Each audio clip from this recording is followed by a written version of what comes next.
चलो बिस्मिल्लाह करते हैं। देखो, हमने लिखा कि क्रॉस प्रोडक्ट का मैग्नीट्यूड हमें क्या देगा? Area of the plane defined by A and B. अब देखें, फर्ज कीजिए कि ये वेक्टर ए है और ये वेक्टर बी है। अब अगर मैं कहूं कि इसकी लेंथ है एल, इसकी हाइट है एच, तो इसका एरिया क्या होगा? लेंथ इनटू हाइट होगा कि नहीं? लेकिन अगर इस साइड को एक वेक्टर ए रिप्रेजेंट कर रहा है, एक वेक्टर ए रिप्रेजेंट कर रहा है, तो ये बन जाएगा एल आई। एग्री करेंगे? क्योंकि आई क्या देगा? एक्स एक्सिस के अलॉन्ग डायरेक्शन। इसको हम कह दें B is equal to H J, तो ये भी वेक्टर बन जाएगा। इन दोनों वेक्टर्स में कितना एंगल है?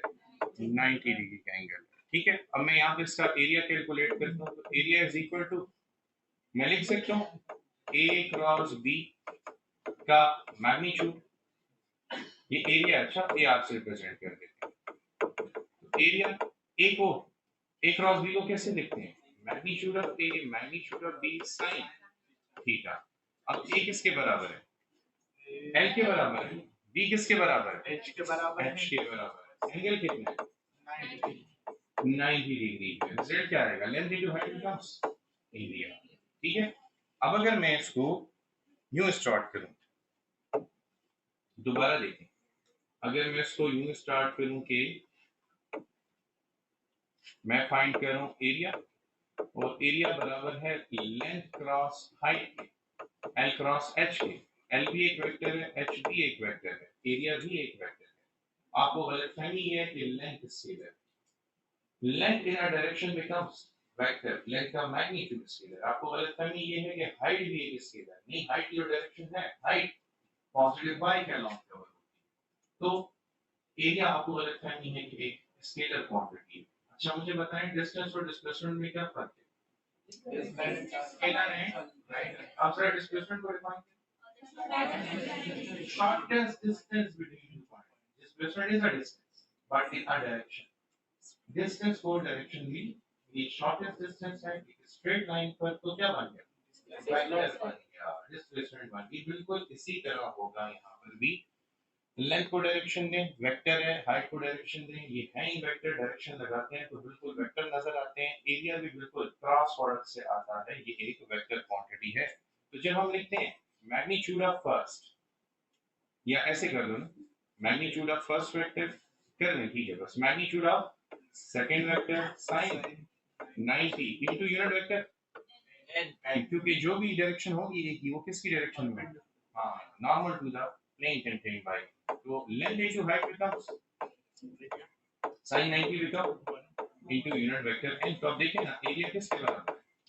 a into unit vector n। समझ आई?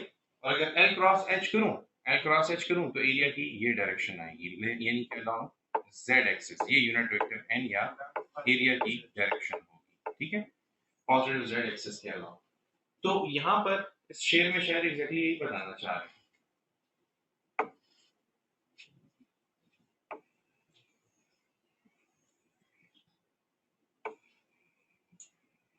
यहाँ पर एग्जैक्टली यही बताना चाह रहे हैं हम कि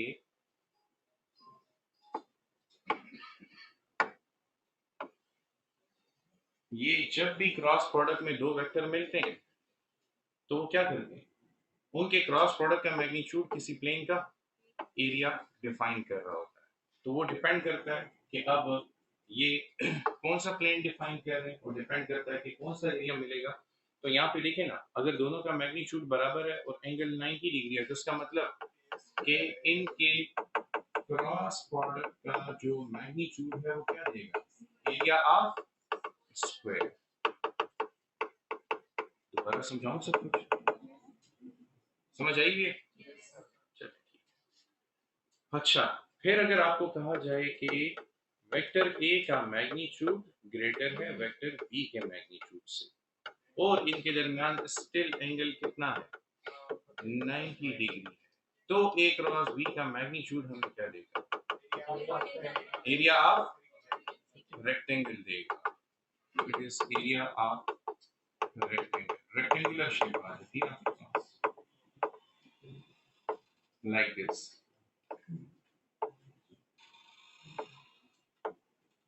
ए का मैग्नीट्यूड बी से ज्यादा है, और अगर हम कहें कि ए का मैग्नीट्यूड जो है वो बी से ज्यादा है, ठीक है, and this angle is not 90।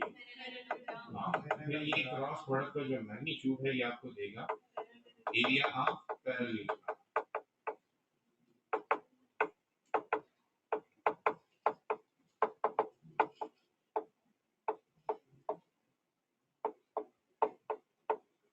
तो पैरेललोग्राम की शेप भी ड्रॉ करें।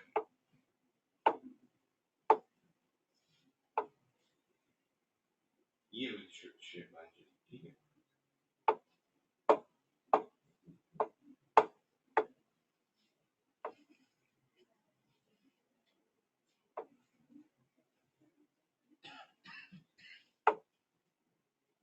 देख सकते हैं ये वेक्टर ए है, ये वेक्टर बी है, क्या इनके दरमियान एंगल 90 से कम है। तो अब अगर आप इनका क्रॉस प्रोडक्ट निकालेंगे, इनके क्रॉस प्रोडक्ट से आपको क्या मिलेगा, एरिया ऑफ पैरेललोग्राम। जो साइन ऑफ इनफिनिटी और सेम, ठीक है ना, ये इससे बड़ा है, ये इससे बड़ा है, ये शो कर रहे हैं कि ये बराबर नहीं है। आप चाहते हैं आप अपने लिए यूं लिख दें, तो इससे ये हो जाएगा कि बस हम बता देंगे कि दे आर नॉट इक्वल।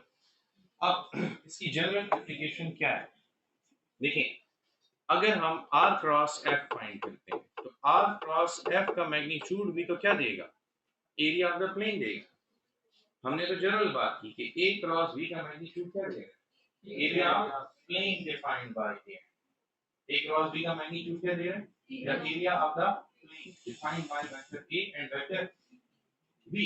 अब a और b तो जनरल वेक्टर है, अब a और b की जगह हम स्पेसिफिक वेक्टर ले रहे हैं, वो कौन कौन है, r और f। अब r क्रॉस f ने जो प्लेन बनाया है उस प्लेन के एरिया का नाम क्या है, टॉर्क। उस प्लेन के एरिया का क्या नाम है, टॉर्क। ये चीज मैं और भी एक्सप्लेन करता हूँ, वेट करो। अच्छा, इसी तरह r क्रॉस p ने मिलके एक प्लेन डिफाइन किया, उस प्लेन के एरिया का नाम है एंगुलर मोमेंटम। इसी तरह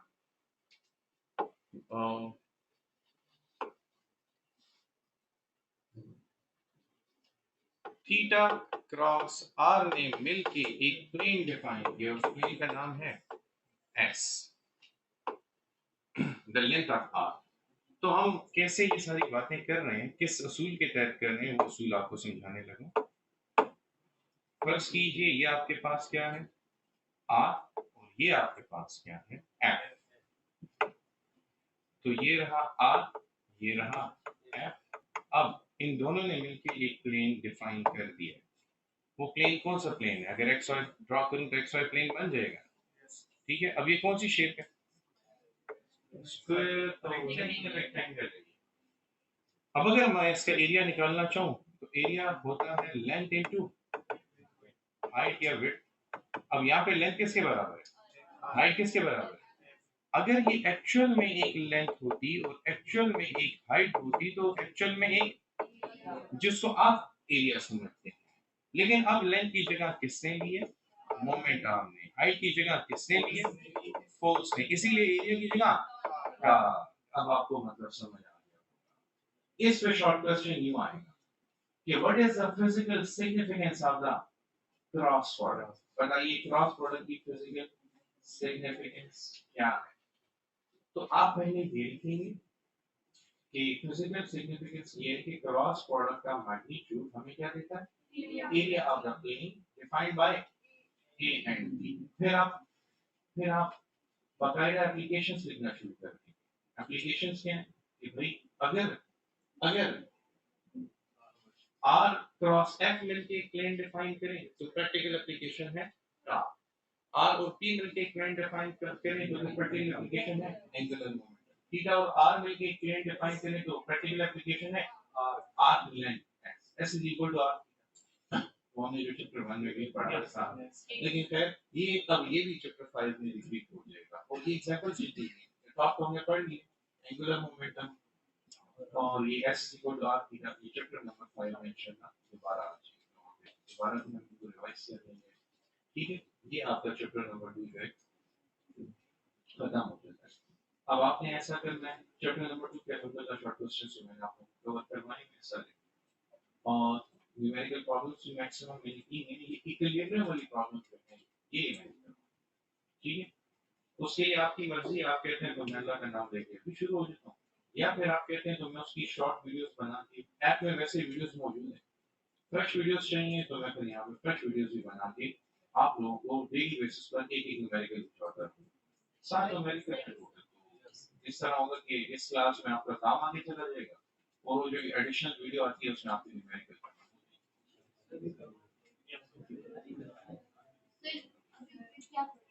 अभी हम चैप्टर 3 शुरू करेंगे, चैप्टर कल शुरू करें, बता दें वोटिंग कर लेते हैं फिर क्या करूं मैं, मतलब मुझे नहीं समझ में आ रही, मैं न्यूमेरिकल शुरू करवाऊं या चैप्टर 3 शुरू करवाऊं?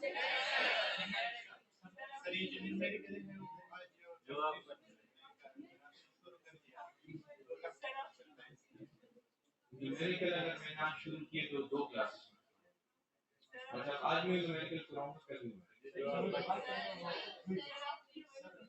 हाँ, मेरी अपनी मर्जी ये है कि हमें क्लास का टाइम थ्योरी पढ़ने के लिए, क्योंकि हमारे पास टेक्नोलॉजी है, तो जो एक्स्ट्रा टाइम है वो न्यूमेरिकल प्रॉब्लम सॉल्व करने के लिए यूज करना चाहिए, मेरा ये ख्याल है। क्योंकि देखिए घर जाके आप लोग 5-10 मिनट की वीडियो होती है तो 5-10 मिनट एडिशनली दे सकते हैं। अगर मैं 5-10 मिनट यही क्लास में तो इसमें ये काम खत्म नहीं होगा, वो पूरे न्यूमेरिकल सेट कंप्लीट करने में मैं आज भी लगाऊंगा, कल भी पूरा नहीं लगाऊंगा।